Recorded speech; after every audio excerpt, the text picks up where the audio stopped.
At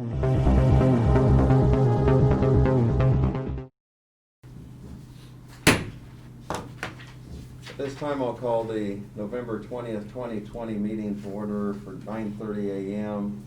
This is for the Dickson County Commission. It is a special meeting. As far as the roll call of the commission, Craig Chamberlain is absent. This was not much advance notice, just yesterday, and so he has a conflict. And Commissioner Roller and myself are here.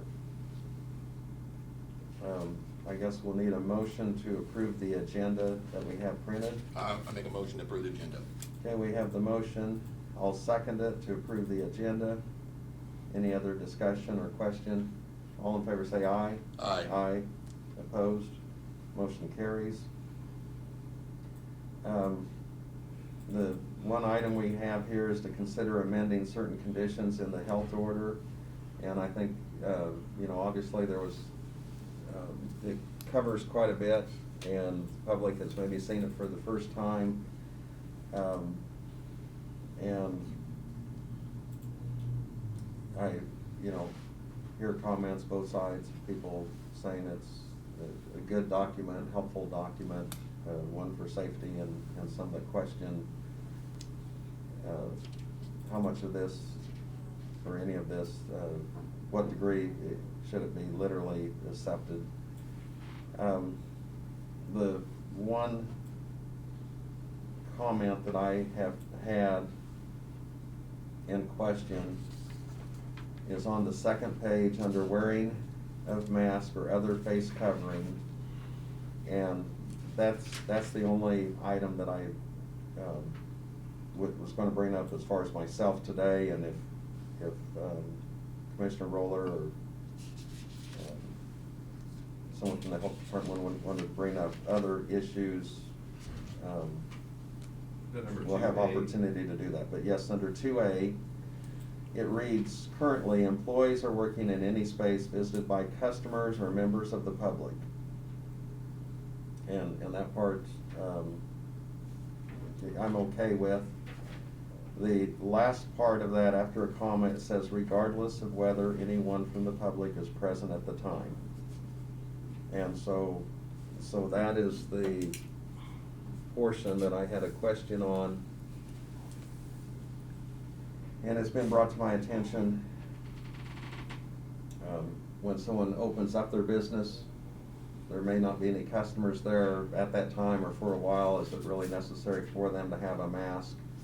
Even though sometime throughout the day, or maybe a little bit later, someone will walk in as far as public, and then at that time they would put on their mask. But the way this reads literally is that whether anyone is there or not, that you have your mask already in place and leave it in place even after the customer leaves. And I think there's situations, and I'll just give a couple of examples, and then we can get some comments. And the banks haven't notified me specifically, but for example, they have sometimes their officers or some of their help have separate offices. The doors are open. The public can, by permission or appointment, get into that area. I'm not sure how they're handling that as far as that group or professional offices, insurance companies, and so on. And I haven't gone through and looked at all of those.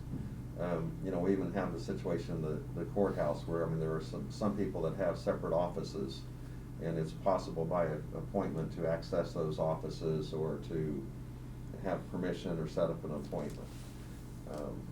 And so I think that area is just a little, as far as we have to consider if it's practical or not. And I do understand that air can be recirculated and so on, and there still is a responsibility of people to wear masks whenever possible, and especially when there's interaction, or especially when people are walking close by. And I did get some clarification because there are some businesses, and I'll use the car business for example, and once again, Tim Holm did not get in touch with me on this, but I'll use them, and, you've got the tire place here, Holt Motor, Don's Tire. They always have had signage that would say, like in their work area where the vehicles get pulled in, they'll say employees only, and I think that's for insurance purposes. And, so there was the question of that, and, I know, Dr. Holmes, you mentioned that your interpretation, that was not accessible to the public, and that area did not apply, other than if those workers needed to visit with each other and stop to talk or whatever. Or if they're close. 6 foot distancing, yeah. 6 foot distance and consistently passing by each other all the time, they really should wear something, whether it's a gaiter or a mask, you know. I mean, I know, I think Don Novosek talked about the city one, that he didn't like them wearing them because it was gonna be hot in the shop, sweating and all that. I don't know that that's so much a factor now with the temperature changes, but, I think gaiters for those guys are much more easier to pull up, pull down versus the ear loop type stuff that others have. But yeah, the guys that like M&M, they're out there, they're working by themselves, they're not in the public access area, they're not around anybody else, do your thing. Now, may you wanna wear a mask to help some of the dirt and grime that you're gonna be encountering anyway, fine. But, you know, this is not, again, not meant to be punitive to these employees necessarily. We're just trying to help each other out and get through the next 6 weeks. But I think a little bit what's gonna happen is there will be people from the public that are gonna observe that person doesn't have a mask on, and maybe that person in their mind, they're separated from the public, so they don't have that, and so anyway, I just, I was looking at that particular portion, I had a question about it. Looking at E, sentence E on that, under section 2, is, am I interpreting that wrong? It's almost contradictory, where it says employees or in any room enclosed are present and are unable to maintain a 6 foot distance except for infrequent incidental moments. That almost, I mean, I interpret that to say, well, if you can maintain 6 feet and you're the only one in there, then you're okay. Is that the way That's you what I guys said. interpret that? So it's almost contradictory with A, with the regardless of whether anybody's there or not. And that one's saying, well, if you're in any room or enclosed area where other people are and unable to maintain a 6 foot distance except for infrequent incidental moments of closer proximity. Does that make sense? I mean, look, it to me almost looks like we're contradicting by Yeah, the way it it's is. saying the 6 foot is important, and then Yeah, like in and then- A, it's and then like A, it's not doesn't giving matter. any reference to that, so that might be something to consider, so.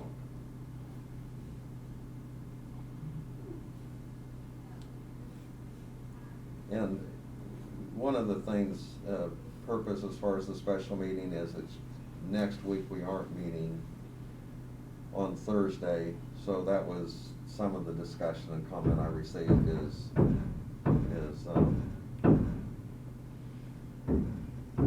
if that portion is altered, you know, we're gonna be 2 weeks down the road before we ever get to having a discussion on it, so.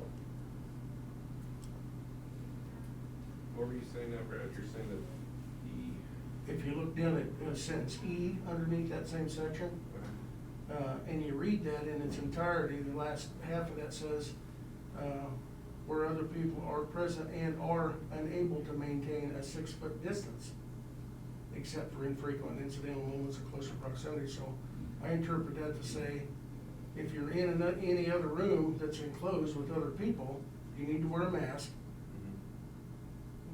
Anytime you're unable to maintain a 6 foot distance.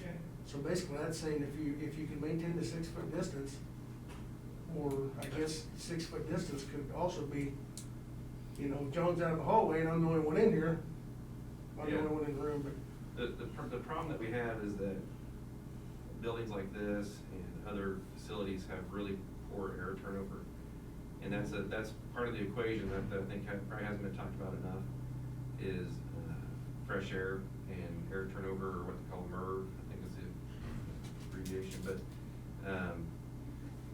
you know, we're just kind of breathing in the same air all the time, and so if people work an 8-hour shift with each other, even if they're in this room in distance, they should really mask, because you're hoping you're not expelling out as much potential virus if you are pre-symptomatic, and you're not sucking it into your lungs on the other side of that. So, that's why I encourage people in businesses, even if no one's there, but you got 3 employees or 3 secretaries sitting there, and yeah, maybe they're 8 feet apart. You know, 6 foot's not like, it's like the virus stops. No. And if somebody coughs or sneezes or clears their throat or decides to sing a tune, you know, this virus can spread more. And they may not even know they have it. They may never have any symptoms, be an asymptomatic positive person, be feeling fine the whole time, and never know that they gave it to somebody else, or that they were the alpha case. So it's really just about protecting your employees, and that helps keep your business running, because your employees are healthy and able to come to work. And I think, you know, this only runs through December 31st. This isn't forever. Now, is it gonna end at that time? We don't know. But I really think if we can get everybody invested in this and try to do the best job we can for the time being, that's gonna make the biggest difference to try to decrease the spread of this virus. And I guess that's what I'm asking everybody to kind of help do their part here. Well, my point was if we're gonna leave paragraph or sentence A, we probably ought to amend C, because if they're almost contradictory in their intent. C or E? Or E, I'm sorry, yeah. Do you want E taken out? Well, I mean, and maybe I'm interpreting it wrong, but do you guys see what I'm saying? That if you're unable, you know. The 6-foot rule was implemented early on, and there's nothing magical about the 6-foot thing. And that was because COVID was at that time deemed that it's a droplet transmission. In other words, coughing, sneezing, droplets is what's gonna affect. And for most times, if you cough or sneeze, 6 foot is acceptable. Now, they can be a forceful cough or sneeze that the droplets could go on beyond that, but they never did adjust beyond that. They said most of the time 6 foot is good. Then later on, there was some question whether it was, and I think there still is question, of how much is droplet, how much is airborne, you know, and how much hangs in the air and how long it could hang in the air, which is much like an airborne type transmission rather than a droplet transmission. And I don't know, Dr. Holmes can probably answer that better, but you know, looking at this stuff, I don't know that that's ever been resolved. They've kind of said, well, yeah, we don't know, so maybe it's just safe to call it both. But it is certainly droplet transmitted. You There are know. plenty of scientists that believe it's airborne, and they pressured the WHO and Yeah, CDC about that. so it's kind of, you know, it's like a lot of the stuff we deal with, you know, which makes it difficult for us, because some will say, yes, it is, and then you'll have as many say, no, it's not, and you don't know where to land. We're erring But- on the side of caution. Yeah, and that's where you err a lot of times, is on the side of caution, because the questions do come up. But I know every situation's different. I mean, the building we just came from at the health department, I mean, with the air scrubbers, our air turns over every 4 to 6 minutes.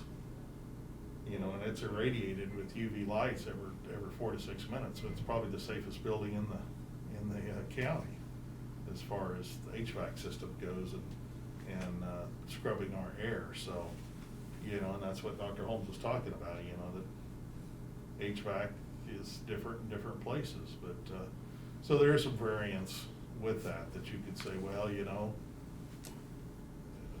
do we treat every situation the same?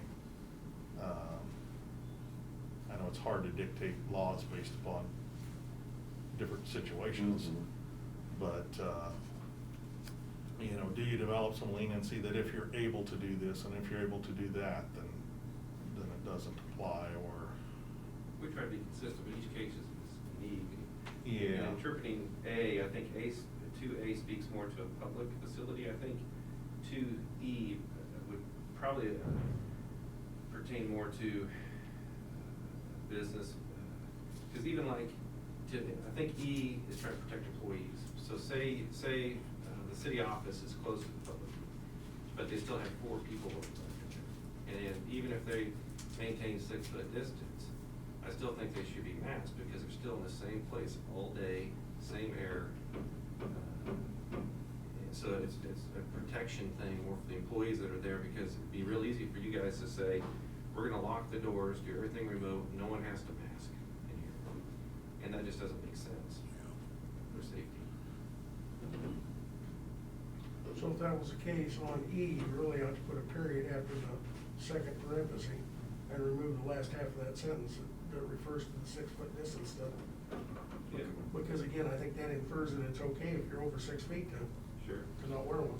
I'm okay with that. I mean, that's, either that or the other one's gonna adjust. I just think it, and I hadn't seen that before until sitting here reading it. I'm thinking, well, that kinda is contradictory. I'm still kind of at the place where I'd like to strike that in A, regardless of whether anyone from the public is present at the time. Because someone could still wear a mask if they chose to, but if they want to take it off to take a little bit of a break, or if it's in the morning, or there's not a customer present. I do know it is difficult to define, as we all know, because every business and establishment and office is set up just a little bit different than another one. I think we're foolish to think that everybody's gonna wear a mask 100% of the time in their office. And so we understand that, and that's kind of a given. But like we talked about before, if you, say I go down to the register of deeds and they're the only person in there, so they're not masking the whole time, right? And that gal's pre-symptomatic and you don't know it, and I walk in there, and then I am exposed to everything she's been expelling in that room. Whereas if she has this on throughout the day, her plume is limited to like a couple inches from her face. And so it's just one way to try to decrease the risk further. I'm not in favor of changing that, but ultimately that's your guys' decision.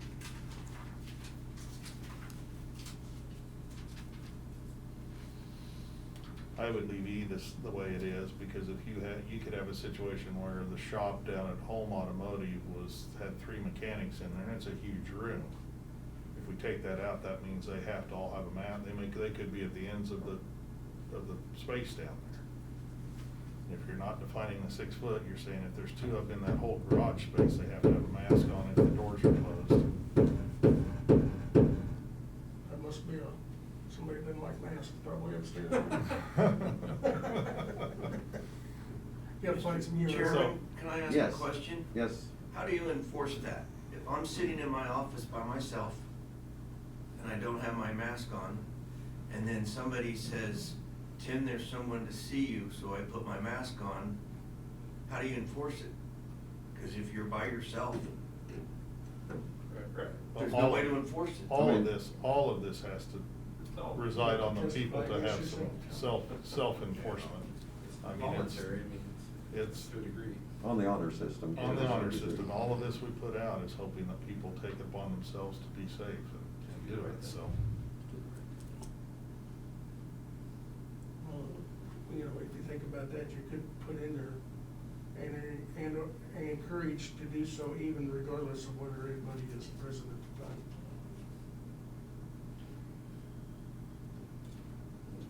And I have another question too. Yes. So businesses are asking, how do I enforce this? You know, obviously on our business, there's the sign on the door, but what happens if somebody comes in without a mask on? Is it our job to enforce that? It sounds to me like it's the law enforcement's job to enforce that. We could ask them, I mean, it would be like somebody walking into the store and smoking a cigarette, which is the Exactly the same analogy. scenario. But I can't prevent them from doing that, I could call police, I suppose. You would approach them and say. Yeah, to answer that, it's almost identical to the smoking scenario, Tim. They come in and you know that it's a violation of the law per se. Then you'd say, sir, we need to, ma'am, we need to, we need to have you put a mask on to come in here. It's a county regulation and I would assume most places would say, we'll provide you a mask if you don't have one. And if they say, I'm not wearing a damn mask, you can't force me to, I say, well, then we need to ask you to leave until you do. If they refuse to leave, then they're committing a trespassing violation, you can call the police and. If you look back at March, this was not normal. The only time I saw these was when I worked in the OR.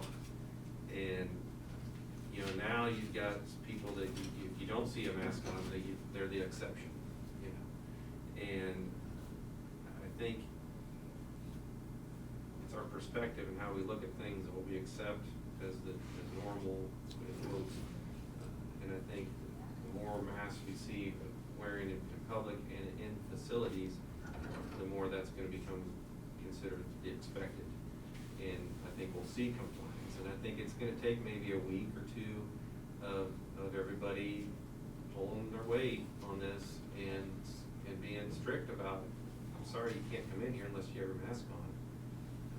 And because if we're lax about it, then that creates chaos, and more people are gonna get at risk, and it just creates,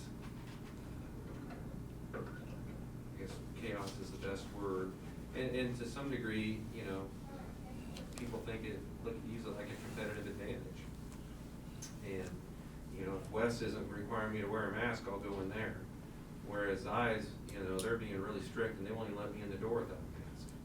And so if we're consistent across the board and every business says you can't come in here without a mask on, then everybody's on the same playing field. There's no difference And we between. don't wanna forget that when that person comes into the reflector to see Tim, you have no idea where that person's been and what they're bringing with them. And so it's to the protection of you and your staff as well, to make sure that they abide by that regulation, so. And, masking keeps places open because then people get less ill. For weeks and months now, though, I have had some businesses that I would walk into, and from a business standpoint, they want to be welcoming to the customers. I mean, the customers that are there to serve them, and the customer is first idea. And you will see them, put a mask on as soon as that door opens.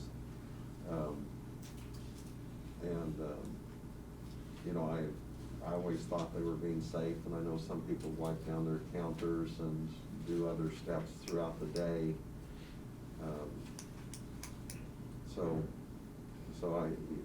I realize that's not perfect, and I've heard before and agree with you that, even though we're more than 10 yards apart right now, it's possible for that air to carry that distance. It may take a while, and it'll be much more diluted, and depending on circulation of the room and so on. So I know that 6 foot is just something that kind of randomly, I don't know if it's minimum, but it just struck an average that people could relate to. I think we all get lulled into a false sense of security that the people you normally see are safe to be around, whether it's family, friends, workers. And the problem is that's not really a safe bubble to be in. We've seen that even up here at the courthouse with workers that end up getting other workers sick, but that's usually who you thought you were safe to be around. But everybody has a life outside of their job that puts other people then at risk based on what they're doing. They do? Well, I don't. You didn't get that memo? Doesn't seem like it. I kind of found it interesting at the meeting that we were at the other night. You made the comment that you were fairly confident that one of us in that room, even though we didn't know, were probably positive for COVID. And that there's a lot of truth to that. You kind of start looking And around. it really kind of hits home. I mean, Yeah. out of the group, one of us in this group right here may very well be positive, you don't know it and carrying it, so that's the whole hazard. I mean, that it really signifies the underlying issue that we're dealing with, so. You certainly don't wanna be that person, but if you don't know it, you don't know it, so. I do not want to be in a position where we revisit this every week and every meeting just to tweak or change one thing. And this was the one item that I wasn't, when it was brought to my attention, it was difficult for me to defend. And so that's why I brought that up. I'll go ahead and make a motion, but before I do that, Ron, do you have a comment or? And, you know, I'm sitting here, and obviously we're asking our experts their professional opinion. They're the folks in the field of that. But you're looking at a guy that had dust pneumonia in his time and stuff, so masks are welcome to me, believe me, after you go through things like that. So we want to err on the word of caution, and we're here to protect people, and that's what we need to do. And yes, it's going to come with some pain, but what doesn't anymore? So, Lynn, I really would like talking and considering the being on the protective side. And I know it's not a welcome sight to be on in the public, but health and welfare of our people in our community should come foremost of anything. Okay. Knowing that, I still at this time will go ahead and make a motion, which would take a second to be able to come to a vote, and otherwise it would die from a lack of a second. But I'll go ahead and make a motion that on item 2A, that the part about employees working in a space area visited by customers or members of the public, that part would remain, but the last part of that, regardless of whether anyone from the public is present at the time, I would move that we strike that from our emergency order of the local health officer. So is there a second to that motion?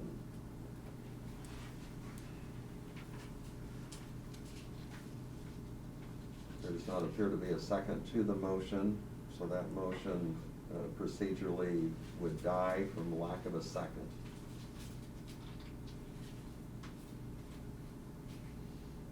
So that motion will not be considered. Are there any other comments or questions that anyone would want to bring up at this time? There was a question about the locker room being closed and the impact of sports or fitness center, the hospitals, how that could potentially affect a handful of customers. Apparently have threatened to quit if they can't shower before they go to work. But